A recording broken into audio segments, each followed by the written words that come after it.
Mary decided she had had enough. Everything was going wrong. It seemed the whole world was against her, from spilled coffee on her jeans to the principal's complaints about her work. Everyone around her worked at frustrating her. Fed up, she got up from her workplace and, without saying anything to anyone, ran out into the street. She got into her car and drove away.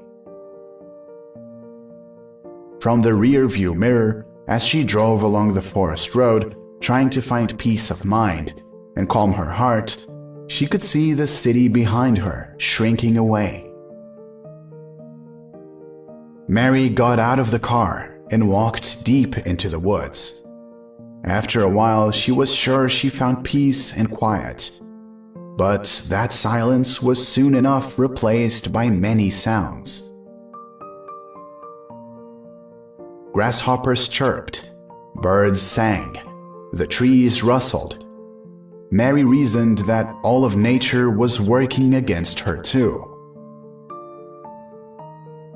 The woman moved resolutely forward. The branches scratched her arms, clinging to her clothes, but she pushed on until she finally arrived at a creek. Here she thought of the solace she sought for. But the stream gurgled as if it were a huge waterfall. Looking around in dismay, Mary spotted a cave. She trekked toward it and climbed to its entrance and went in. Its darkness horrified Mary, but she so craved the quietude inside. Using her phone as a torch, she moved deeper within.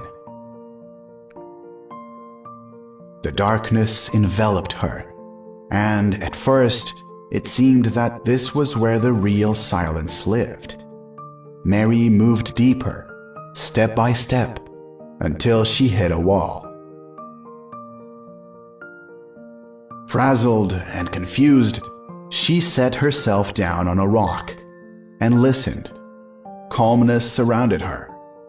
She then picked up on sounds of water dripping somewhere nearby and bats crawling under the ceiling of the cave. Mary clenched her teeth at this bad luck and dashed for the exit. She wandered through the woods, though she was afraid to get lost. She stumbled upon a hunter's hut. Its sturdy structure of thick logs caught her attention. She stepped inside and slammed the doors shut. The thick walls shielded her from the sound of the forest. No water dripped here, and the forest mice scattered when she approached. No one here to keep her from meditating, she reasoned. She exhaled in relief and even started to smile, but it wasn't long before another sound taunted her ears. Tick-tock, tick-tock. Mary lowered her gaze and saw her own watch on her wrist. She didn't take it off, but tore it off her and tossed it to the floor. She crushed it with her heel and listened intently for any rousing noise from it. And at that moment, she achieved silence, a frightening concept. But Mary had been looking for it for so long that she smiled. She took a deep breath and sat up in a comfortable position. A minute passed, and then... Knock, knock, knock, pounded her heart, louder and louder. Mary was frightened and cried. She jumped out of the hut and ran into an elderly hunter sitting on a stump in front of the house and looking at the woman. "I saw your car back there by the forest road. I saw your condition. I felt the same way once, and I yearned for silence and solitude. So I decided to just follow you to make sure nothing befell you," the man said.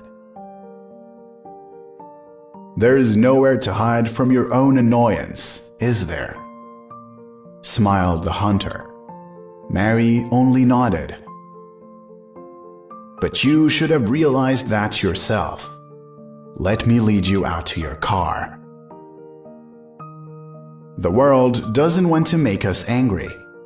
It's just that sometimes things don't go according to plan.